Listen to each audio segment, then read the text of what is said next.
Salut à tous, bienvenue sur Putain la chaîne catch pour la preview et les pronostics de WWE Hell in a Cell. Donc une semaine après le PPV AEW Double or Nothing, est-ce que la WWE va faire aussi bien, si ce n'est mieux que le PPV AEW? Alors, le PPV de la All Elite Wrestling avait compté 13 matchs, il était très long, peut-être même trop long. On en parle dans le podcast qui sort cette semaine. Donc là, Hell in a Cell, qui sera dimanche. Alors déjà, on va commencer direct, je vais commencer avec direct, donc pas de titre en jeu, pas le titre Undisputed Universal de Roman Reigns qui ne sera pas défendu lors de Hell in a Cell, ni les titres par équipe des Usos. On sait que quasiment toutes les rivalités, toute l'histoire de Raw et SmackDown tournait autour de Roman Reigns avant WrestleMania, et ensuite avec les Usos et RK Bro après WrestleMania, où ça tournait autour des unifications des titres. Et là, pour ce PPV du mois de juin, aucune défense de titre, aucune défense de ces deux titres, donc le Bloodline ne sera pas présent sur ce PPV, ce qui en fait un pay-per-view, je trouve, de transition, vraiment de limite, je sais même pas si on peut appeler ça un pay-per-view, on peut limite appeler ça un show spécial, mais voilà, il n'y a vraiment pas grand chose à se mettre sous la dent, puisque tout tournait autour du Bloodline, et là il n'y a aucune mention du Bloodline sur ce PPV. Alors après, à savoir quand même que j'enregistre avant le dernier SmackDown, donc peut-être que Shinsuke Nakamura et Riddle auront une chance contre les Usos, mais ça me paraîtrait un petit peu précipité, un petit peu comme ça, jeté sur le feu comme ça, sans trop de construction.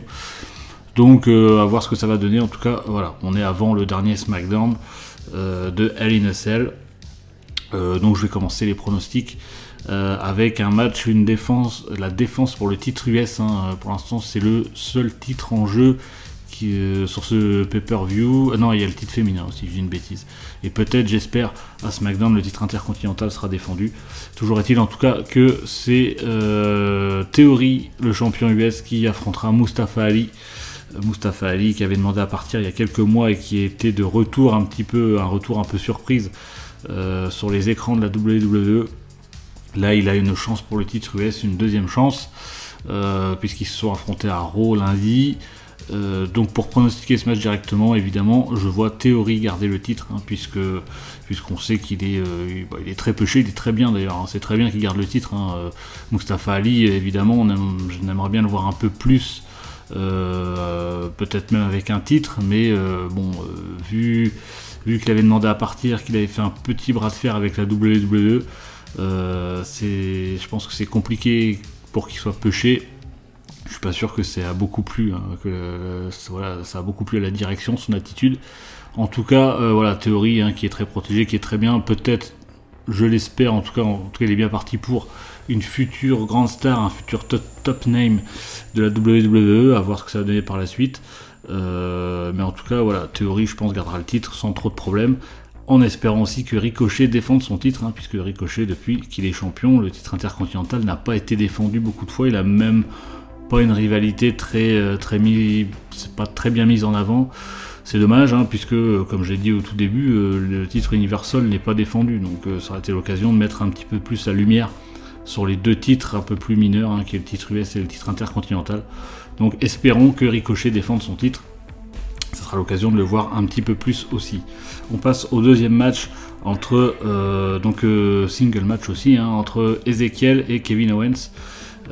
Donc Ezekiel, le petit frère de Elias, visiblement, contre Kevin Owens, qui justement veut que Ezekiel admette que c'est Elias sans sa barbe. Donc voilà, donc la rivalité entre les deux. J'y croyais pas du tout à la gimmick de Ezekiel. Je pensais que ça allait durer 2-3 semaines et que ça allait tomber aux oubliettes, et bizarrement ça fonctionne plutôt pas mal pour le moment, après avoir sur la durée. Kevin Owens aussi porte très bien le truc, puisque on sait qu'il est très très bon à chaque fois, que ce soit en promo ou même in-ring aussi, il est très fort. Pour le pronostiquer, Je pense que Ezekiel gagnera le match, même si je trouverais pas ça très logique vis-à-vis de Kevin Owens qui était quand même très pêché avant WrestleMania. Maintenant on sait que la WWE, malheureusement c'est un peu bizarre de dire ça, mais niveau logique de booking, c'est pas ce qui se fait de mieux en ce moment, enfin depuis même plusieurs mois. Donc je verrais plus Ezekiel gagner pour énerver Kevin Owens, même si de préférence, moi j'aurais préféré que Kevin Owens gagne le match, mais voilà, pour moi Ezekiel va être un petit peu pêché puisque la gimmick fonctionne plutôt bien, donc tant mieux pour Ezekiel. J'aurais préféré qu'il soit pêché en Elias, mais bon, ça n'a pas été la direction de la WWE, tant pis, on verra plus tard aussi sur sa gimmick ce que ça donne. On poursuit avec le prochain match qui est en handicap match celui-ci. Donc oui, le PPV s'appelle Hell in a Cell, mais il n'y en a qu'un dans le PPV. Voilà, ça sera que le main event. Il n'y aura qu'un Hell in a Cell. Donc là pour l'instant handicap match. Donc la cage ne sera pas au rendez-vous sur tous les matchs précédents. Là, ça sera juste pour le main event. Donc handicap match entre Bobby Lashley contre Omos et MVP. Donc très bien que MVP revienne sur le ring puisque ça va peut-être un petit peu masquer les lacunes de Omos, qui on le sait n'est pas c'est pas le meilleur performeur in ring. Maintenant la rivalité entre les deux dure depuis WrestleMania.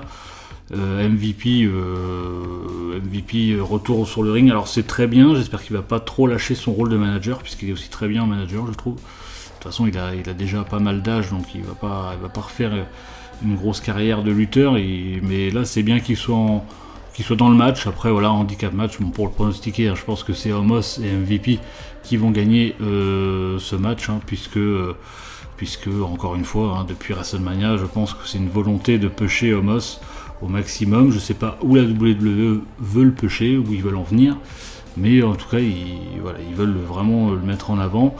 C'est un choix, c'est peut-être l'un des seuls géants entre guillemets qui reste à la WWE, puisque Kane, Undertaker, Big Show et tous les autres sont en fin de carrière, sont finis leur carrière. Donc voilà, ils les ont trouvé un géant. Visiblement, ils aiment beaucoup pêcher les géants.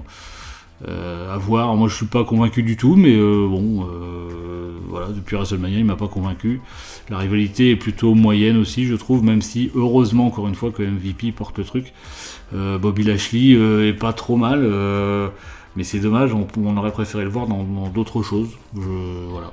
En tout cas, pour moi, Omos MVP vont remporter ce match. Ensuite, défense de titre, le Raw Women's Championship en triple threat match, donc Bianca Belair contre Asuka contre Becky Lynch. Alors là, ça peut être pour moi, alors juste avant, le handicap match pour moi, ça sera le plus mauvais match de la soirée, je vous le dis. Voilà, pour moi, ça sera le match, on va dire, où faudra aller se faire à bouffer, aller au water closet ou voilà, faire une petite pause, envoyer des messages. Ça sera sur Bobby Lashley Omos. Maintenant sur ce match-là, du coup, le three-way pour le Raw Women's Championship, je pense que ça peut être le match de la soirée. J'hésite avec le main event, mais je pense que ça peut être le match de la soirée, puisque si on se réfère aux performances de Becky Lynch et Bianca Belair à WrestleMania et WrestleMania Backlash, voilà, avec Asuka en plus dans l'équation, ça peut donner quelque chose de très bien. Donc j'espère que ce match, voilà, parce que Becky Lynch, on l'a beaucoup critiqué ici, on l'a trouvé vraiment pas au niveau du tout pendant qu'elle était championne.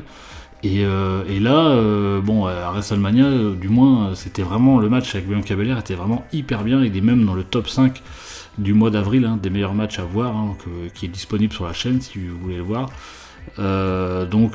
Du coup, ce match peut être très bien. Asuka, on sait que c'est aussi l'assurance tout risque. Bianca Belair est pour le moment pas grand chose à lui reprocher. Elle porte très bien la ceinture, elle est très jeune en plus. Donc voilà. Et Becky Lynch, c'était en demi-teinte, mais ses dernières performances en PPV ont été plutôt très bien. Donc sur un three-way, ça peut partir, ça peut aller assez vite, il peut y avoir du non-stop action, ça peut vraiment être sympa. Maintenant, on va voir, et pour le pronostiquer, Bianca Belair est championne depuis WrestleMania, donc depuis le mois d'avril. Je ne pense pas qu'elle perde le titre. Ça serait dommage de lui faire perdre le titre si on veut un petit peu l'élever, hein, puisque, comme je l'ai dit, elle est assez jeune. Donc si on veut quand même la crédibiliser un maximum, surtout que ça serait dommage, hein, vu la performeuse que c'est. Et elle a du charisme et tout ça, donc tout se passe bien. Ça serait dommage de lui faire perdre le titre maintenant, donc je pense qu'elle va garder le titre. Même si j'avais un doute avec Asuka, mais bon, Asuka, je pense que voilà, elle pourra peut-être même une rivalité Bianca Belair-Asuka, un turn peut-être de Asuka, ça serait pas mal. Ou Bianca Belair même, ça serait même bien aussi, mais voilà. En tout cas, Bianca Belair, il faut absolument qu'elle garde le titre sur ce PPV. Prochain match, attention, gros match aussi, un 6-man tag team match, alors 6 mixed tag team match, puisqu'il y a Liv Morgan et Rhea Ripley, donc Judgment Day, hein, le clan de Edge, contre AJ Styles, Finn Balor et donc Liv Morgan, un 3 contre 3, rivalité entre les deux clans, entre guillemets, même si AJ Styles, Liv Morgan, Finn Balor sont pas vraiment un clan, enfin en tout cas ils n'ont pas de nom bien défini. Judgment Day, voilà, Edge qui a créé Judgment Day depuis WrestleMania Backlash, plutôt bien, hein, il va certainement très bien porter Damian Priest et Rhea Ripley, même si Priest je suis toujours pas convaincu, mais à voir, faut, comme m'a dit Abyss, hein, faut leur laisser du temps, donc on va voir ce que ça va donner. Peut-être, moi c'est pas impossible, un nouveau membre du côté de Judgment Day, peut-être lors de Hell in a Cell. On sait que Edge s'amuse sur Twitter à teaser un petit peu des nouveaux membres, hein. Il a mis des photos de Tommaso Ciampa, je sais plus qui d'autre, mais voilà, il mettait des petites photos à chaque fois pour teaser un petit peu un nouveau membre de Judgment Day, peut-être une nouvelle membre féminine du groupe. En tout cas, pour pronostiquer ce match, Judgment Day sur cette rivalité a quand même beaucoup l'avantage, je trouve, et bien pêché. Moi, je pense que Judgment Day va gagner ce match. Je pense qu'ils vont gagner ce match, et j'ai mis un petit doute sur Finn Balor. Je me demande si Finn Balor va pas rejoindre le clan de Edge, peut-être un turn. C'est juste une supposition, parce que lors d'un Raw où AJ Styles et Liv Morgan se faisaient attaquer par Judgment Day, il n'est pas venu.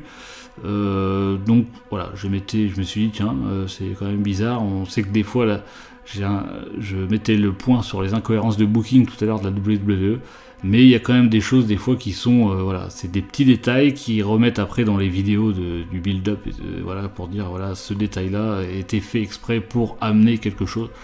Donc peut-être Finn Balor fasse un turn et rejoigne Judgment Day, mais bon, ça me paraîtrait quand même un très gros ajout, hein, pour Judgment Day. Faut pas, voilà, je pense qu'il faut que le clan reste un petit peu quand même équilibré. Donc faut pas non plus trop de gros noms. Faut quand même des gens que Edge puisse porter. Hein. Finn Balor, on sait que a priori, hein, il pourrait très bien challenger pour le titre demain. Ça serait pas déconnant, donc à voir, voilà, c'est juste une simple supposition que je fais, on verra ce que ça donne au PPV, mais Judgment Day, je pense, regagnera de nouveau ce match, peut-être puis après le clan va peut-être, Liv Morgan et AJ Styles, Finn Balor vont peut-être se scinder, on sait qu'AJ Styles et Edge sont en rivalité depuis un moment, donc ça va peut-être aussi changer, peut-être d'autres personnes, voilà, tout va être redistribué pour des nouvelles rivalités aussi peut-être. Et pour le moment, ce qui est le main event du PPV, je pense qu'il restera même le main event, hein, un Hell in a Cell match, hein, le seul de la soirée, entre Cody Rhodes et Seth Rollins pour la 3e fois entre les deux lutteurs. Le premier match était à WrestleMania, hein, ou le retour de Cody Rhodes. Le deuxième à WrestleMania Backlash. Et là, le troisième, donc, qui, je pense, annoncera la fin de la rivalité entre Cody Rhodes et Seth Rollins en Hell in a Cell. Alors là, c'est pour ça que j'hésitais avec le meilleur match de la soirée entre le three-way féminin et celui-ci, puisque on sait que les deux, l'alchimie passe très très bien. Maintenant, c'est la 3e fois qu'on voit un match entre les deux. Faut pas plus, on arrive au bout, je pense. Alors après, le fait que ça soit un Hell in a Cell va changer un petit peu la donne, hein, va changer un petit peu le match. Ça sera pas les mêmes matchs qu'à WrestleMania. voilà, le Hell in a Cell à voir. Après, on sait que Cody Rhodes à l'AEW en tout cas a fait des choses assez extrêmes, notamment sur des tables enflammées, etc. Est-ce que là il va y avoir quelque chose du haut de la Hell in a Cell à voir? Je suis pas certain. Après, il y a des risques de blessures aussi, donc on sait que la WWE veut pusher Cody Rhodes à fond. Bon, Seth Rollins c'est toujours aussi parfait, hein, selon moi. Après, pour le pronostiquer, c'est compliqué puisque Cody Rhodes a gagné pas mal de matchs, mais je le vois pas perdre sur cette fin de rivalité. Donc j'aurais tendance à dire Cody Rhodes, mais je vais dire Seth Rollins quand même. Je vais dire que Seth Rollins va gagner le match puisque, comme j'ai dit, Cody Rhodes pour l'instant a été très pêché à WrestleMania, tout ça. Le fait qu'il perde contre Seth Rollins dans le Hell in a Cell, bon, je pense que ça lui portera pas préjudice. Maintenant, c'est vrai que celui-là n'est pas évident à pronostiquer. Donc voilà, Hell in a Cell, est-ce que ça va se finir dans quelque chose d'extrême? C'est pas impossible, on verra. En tout cas, moi je vois Seth Rollins gagner ce match.